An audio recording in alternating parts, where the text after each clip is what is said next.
অনেক পুরনো দিনের কথা। একটি আশ্রমের ছাত্রর অতিরিক্ত কথা বলার অভ্যাস ছিল। ওই ছেলেটি যখনই কারো সঙ্গে দেখা করত, তার সম্পর্কে কোনো কিছু না জেনেই কথা বলা শুরু করত।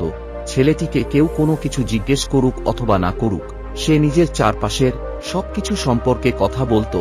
আশ্রমে থাকা বেশিরভাগ ছাত্র ও শিক্ষক সম্পর্কে ছেলেটির নিজস্ব মতামত ছিল, যা সে কোনো কিছু না ভেবেই সবার সামনে বলতো।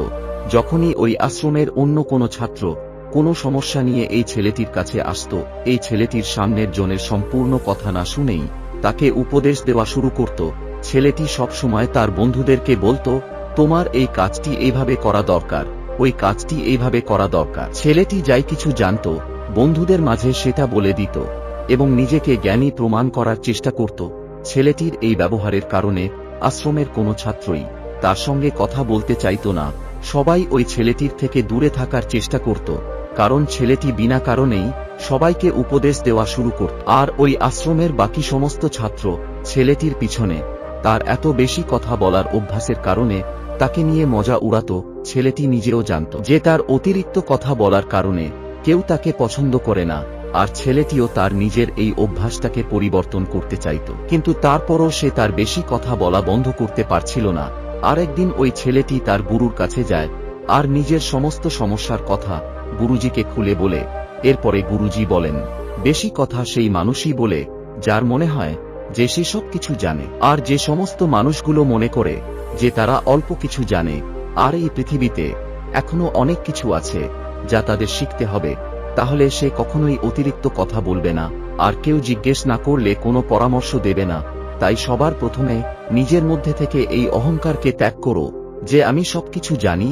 এরপর ওই শিষ্যটি গুরুজির সামনে নিজের মাথা নিচু করে বসে। এরপরে গুরুজি বলেন, আমি একদিনে তোমার অতিরিক্ত কথা বলার সমস্যাকে সমাধান করে দিতে পারবো না।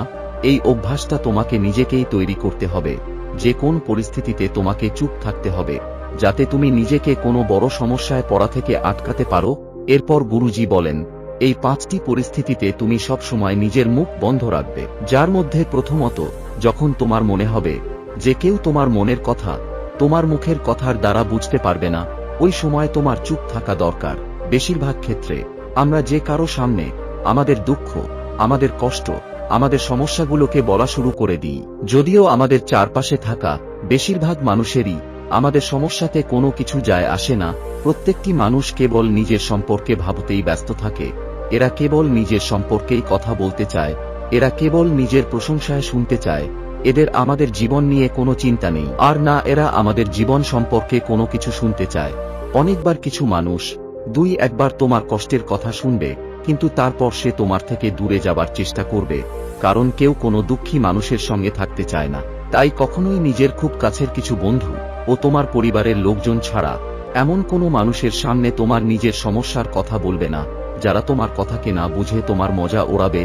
দ্বিতীয়ত, যখন তুমি এটা জানো না যে কোনো একটি বিশেষ পরিস্থিতিতে কি বলা উচিত, বা তুমি কোনো একটি পরিস্থিতি বা ঘটনা সম্পর্কে অল্প একটু জানো, এমন মুহূর্তে তোমাকে চুপ থাকতে হবে।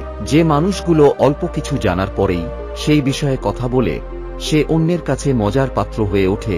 আর কোনো মানুষই এই ধরনের মানুষগুলোকে গুরুত্ব দেয় না। নিজের কথাগুলোকে গুরুত্ব সহকারে সেই বোঝাতে পারে যে ওই পরিস্থিতি বা ওই ঘটনা সম্পর্কে অনেক বেশি কিছু জানে। তাই কখনোই যে বিষয়ে তোমার অল্প জানা আছে সেই বিষয়ে নিয়ে তর্ক করবে না, বরং এমন জায়গায় চুপ থাকাটাই ভালো। নাম্বার 3, এরপরে গুরুজি বলেন, যখন কোনো মানুষ তোমার সামনে তৃতীয় কোনো মানুষের নামে খারাপ কথা বলছে, তখন এমন পরিস্থিতিতে তোমার চুপ থাকাই দরকার। তুমি কখনোই এমন কোনো কথা শুনবে না যা তোমার মধ্যে নেগেটিভ চিন্তা নিয়ে আসবে, কারণ আজ যে মানুষটি তোমার সামনে অন্য কারো সম্পর্কে খারাপ কথা বলছে, সেই মানুষটা কাল অন্য কারো সামনে তোমার সম্পর্কে খারাপ কথা বলবে। তাই যদি কেউ তোমার সামনে তৃতীয় কারো সম্পর্কে খারাপ কথা বলে, তাহলে চুপ থাকবে, তুমি কোনো রকমের মতামত দেবে না। আর যদি তুমি এখানে কোনো রকমের মতামত দাও, তাহলে এটা তোমাকে ভবিষ্যতে কোনো না কোনো সমস্যায় ফেলতে পারে। নাম্বার 4, যখন কেউ তোমার উপরে রেগে গিয়ে চিৎকার করবে, তোমাকে অপমান করার চেষ্টা করবে, তখন এমন পরিস্থিতিতে তুমি চুপ থেকে সামনের জনের রাগকে কম করতে পারো এবং তোমাদের সম্পর্কটাকে নষ্ট হওয়া থেকে বাঁচাতে পারো। যখন তুমি সামনের জনের রাগের জবাব রেগে গিয়ে না দেবে, তখন এটা সামনের জনের মনে অনেক বড় প্রভাব ফেলে, আর যখন তার রাগ কম হয়ে যাবে তখন সে নিজের ভুলটা বুঝতে পারবে আর সে আফসোস করবে। আর হতে পারে তখন সে তোমার কাছে ক্ষমাও চাইবে, আর যদি সে ক্ষমা নাও চায় তারপরও সে নিজেকে অপরাধী মনে করবে, আর পরের বার সে তোমার উপরে রাগ করতে পারবে না। এরপরে গুরুজি বলেন, কিন্তু তোমাকে প্রত্যেকটা পরিস্থিতিতে চুপ থাকলে হবে না। তোমার সঙ্গে যদি কেউ খারাপ কিছু করে তখন তুমি তার জবাব দেবে, কারণ কিছু মানুষ এমনও হয় যারা আমাদের চুপ থাকাকে আমাদের দুর্বলতা মনে করে। রাগের সময় চুপ থাকা কেবলমাত্র তাদের সামনেই দরকার যারা তোমার বন্ধু, পরিবার এবং যাদেরকে তুমি ভালোবাসো। প্রত্যেকটি মানুষের সামনে চুপ থাকা উচিত নয়।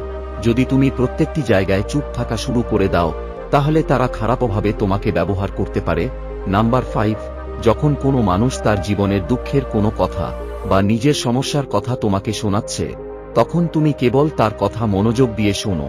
বেশিরভাগ লোক এমন হয় যে তারা সামনের জনের সম্পূর্ণ কথাটা না শুনেই তাদেরকে সমাধান দেওয়া শুরু করে, কিন্তু যখন কোনো মানুষ তাদের সমস্যার কথা আমাদেরকে বলে তারা আমাদের কাছে থেকে কোনো সমাধান চায় না, বরং তারা কেবল এটা চায় যে আমরা কোনো সমাধান না দিয়ে কেবল তার কথাটাকে একটু মনোযোগ দিয়ে শুনব। কারণ যখন আমরা কারো সমস্যাকে সম্পূর্ণ মনোযোগ দিয়ে শুনি তখন সামনের জনের মন অনেক হালকা হয়ে যায়, আর তার মনে হয় যে কেউ তো একজন আছে যে আমার কথাটা শুনছে এবং আমার কষ্টটা বুঝেছে। যখন কেউ তাদের সমস্যা আমাদের বলে তখন তারা কেবলমাত্র তাদের মনের কথাটাই আমাদেরকে বলতে চায়। এরা চায় না যে আমরা তাদের কোনো সমাধান দেওয়া শুরু করব, কারণ যে সমাধানটা আমরা তাদেরকে দিতে যাচ্ছি সেটা সে আগে থেকেই জানে। খারাপ সময়ে যে কোনো মানুষকে সান্ত্বনা দেবার জন্য সবথেকে ভালো উপায় হলো তার সম্পূর্ণ কথাকে মনোযোগ দিয়ে শোনা। যখন আমরা সামনের জনের কথা কোনো রকমের উপদেশ না দিয়ে শুনি তখন তাদের চোখে আমাদের সম্মান বেড়ে যায়। আর এই কারণেই যখন কেউ তোমাকে তার সমস্যার কথা বলবে তুমি কেবল তার কথাকে একটু মনোযোগ দিয়ে শুনবে, আর যতক্ষণ পর্যন্ত সে তোমার কাছে না চাইবে ততক্ষণ পর্যন্ত তাকে কোনো রকমের উপদেশ দিও না। এরপরে গুরুজি বলেন, সবশেষে আমার একটা কথা সবসময় মনে রাখবে, যখন তুমি কম কথা বলবে তখন লোক বেশি তোমার দিকে আকৃষ্ট হবে যে তুমি কেমন, তুমি কি চিন্তা করো, তোমাকে জানার চেষ্টা করবে।